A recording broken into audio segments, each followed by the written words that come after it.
I once tried to make a belt out of watches, but it was just a waste of time. All right, you've got me. I'm not exactly an expert craftsman, but I do specialize in the craft of humor. So buckle up, or should I say, watch out.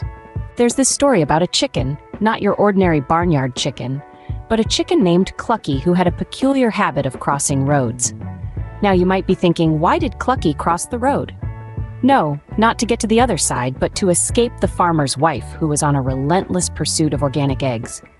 Clucky, bless her heart, was a free-range chicken in a caged world. Speaking of farm animals, let's not forget about our friend Larry the lamb.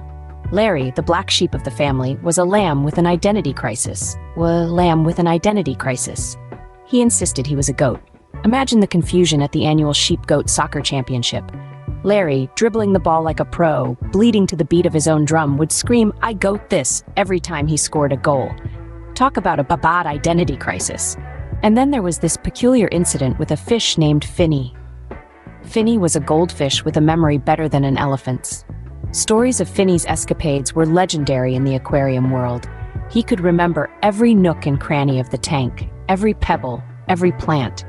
In fact, he was the reigning champion of the hide and seaweed game, much to the chagrin of the forgetful seahorses.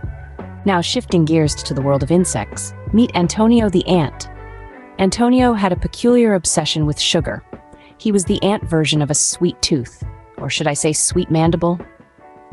Antonio's sweet escapades were legendary. He once led an army of ants on a perilous journey across a picnic blanket, dodging water droplets and breadcrumbs, all for a single grain of sugar. Now that's what you call a sugar rush. But let's not forget about our friend, the snail. A snail named Speedy. Now that's an oxymoron if I ever heard one. Speedy was a snail who had dreams of being a race car driver. He would zoom around the garden at a whopping 0.03 miles per hour, leaving a trail of slime in his wake, all while his snail buddies cheered him on. "Go, Speedy, go!" they would chant. Talk about living life in the fast lane. So as we wrap up this whirlwind tour of the funny animal kingdom, let's remember that no matter how strange our quirks may be, there's always a chicken, a lamb, a fish, an ant, or a snail out there that's just a little bit weirder. And isn't that just exceptional? And remember, if you ever find yourself trying to make a belt out of watches, just remember, it's probably just a waste of time.